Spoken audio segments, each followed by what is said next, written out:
Gjithë kërkimet edhe eksperimentet, nëse mund t'i quaj kështu, që ju bëni lidhur me përpunimin e bimëve medicinale, ndodhin në këtë laborator. Ky është një balm fytyre, i cili ka brenda disa ekstrakte nga bimët që kemi bërë ne. Ka dhe dyllin e bletës, ka dhe vajin e bajanës që ka ekstraktuar beni, ka dhe mbetin nga pomace, nga ulliri. Po, nga bërësit e ullirit. Pikërisht, ulliri, ekstrakti i ullirit, pomace, ka të vitaminën E që thon njerëzit kolagjeni e gjitha.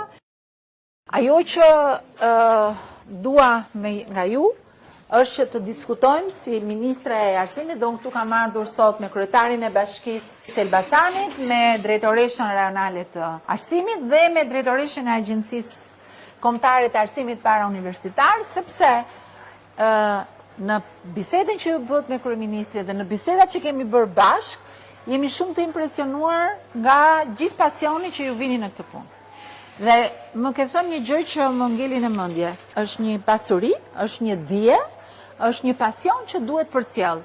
Ka 1 milion mënyra, edhe fakti që ne flasim në publik dhe fakti që ne diskutojmë, është por ke shkolla si do ta kanalizojmë. Dhe ne kemi një projekt që ka nisur prej disa vitesh në vazhdimin e disa iniciativave të Ministrisë së Arsimit për t'i dhënë fëmijëve jo vetëm ajo çka është e detyrueshme në arsimin parauniversitar, që është te tekstet, ke librat, ke kurrikulat, tek programet, te provimet dhe që bëhet brenda programit shkollor.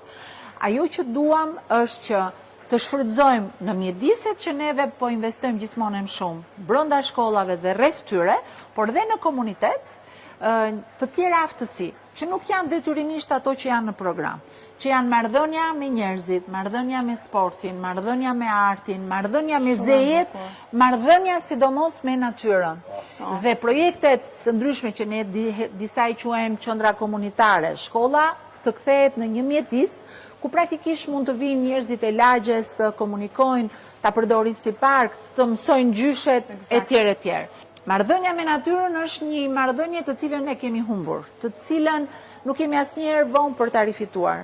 Kështu që projekte si Artezeje, Toka ime, pra një parcel toke në cilën nxënësit mund të punojnë tokën, të mbjellin dhe domate. Dhe tani ta bashkojmë këtë me çfarë mund t'i bëjmë në natyrës në kuptimin e mirë të fjalës, ku ka dhe estetik, ka dhe pasion, ka dhe aromë, ka edhe ngjyra, ka edhe dije në të cilët ti thua, wow, çfarë mund të bëj unë me bërësitë e ullirit nëse i transformoj dhe bëj krem?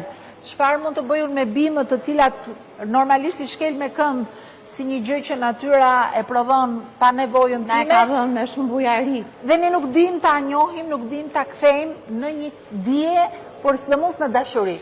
Pra, qëllimi është t'ju japim fëmijëve dashuritë që duken si të humbura dhe deri diku po i humbasin. Ti rikthejmë ato fal shkollës në një bashkëpunim midis pasionit të profesionistit, bashkisë që investon në infrastrukturën shkollore dhe ministrisë që bën programin. Ne bashkë duhet bëjmë një program të sidomos dhe duan ta bëjmë projekt pilot këtu në Elbasan. Dhe kjo është arsyeja pse jemi të gjithë. Që me shkollat e Elbasanit të ndërtojmë një projekt pilot të kësaj marrëdhënies, së kësaj dijes që ka të bëjë me bimët medicinale, me përpunimin e çfarë natyra na jep, dhe të mund t'i japim atyre fëmijëve dëshirën. Nëse do të kemi sukses, dhe unë jam e bindur që do kemi sukses, me shkollat e Elbasanit, të mund ta përhapim këtë edhe në shkollat e tjera. Do jetë shumë e bukur, se Elbasani është edhe kështu si përhapës. Po, Elbasani është si të duash ti. Jo, me që se jemi në qendër edhe mund të kemi... Unë këtu jam Elbasan, nuk them asgjë, se po të do të edhe Gjirokastra, shu është. Na duhet në Gjirokastra. Këtu jemi tek... Tani kjo është makineria e ekstraktimit. Ajo që folëm pak më parë. Ajo që folëm pak më parë.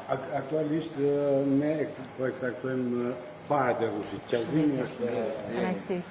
Punon këtu tek neve, është inxhinier mekatronik, në fakt kjo është një pajisje që duhet punohet nga specialistë. Okej. Pra nuk mund punohet nga njerëz që nuk janë specialistë. Ju jeni nga Elbasani? Po nga Elbasani. Dhe mekatronika i shkon shumë mirë. Dhe duhet marrësh, pra, siç u shpjegova edhe lart që në ndryshim nga varet esencial, këtu neve aktualisht për shembull po punojmë në temperatura 50 gradë dhe 47 gradë. Okej. Pra ne atë që i marrim bimës e kemi në siç është bima në natyrë.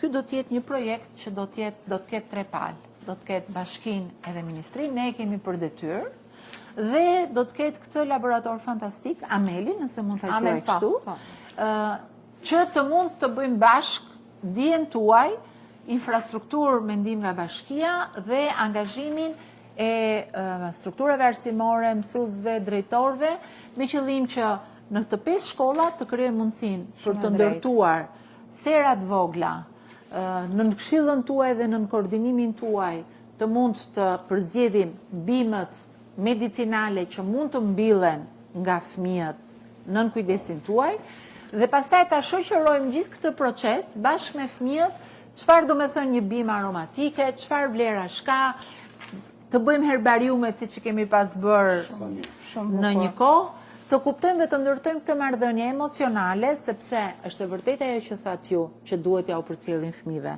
Po fëmijëve në moshën 8 vjeç, 10 vjeç, 15 vjeç, po nuk ja u bëm atraktive, nuk ngjit. Sepse kemi një konkurrent shumë të madh, shumë të fortë, një rival që është kjo.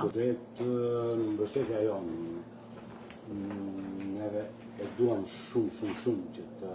Ne u flasim fëmijëve, kudo që i gjejmë. Që të zhvillohet arsimi në këtë drejtim, sepse arsimi është ajo që dhe ne do na sjellim nesër atë fuqi punëtore që do na duhet. Kjo është në interes të gjithanshëm.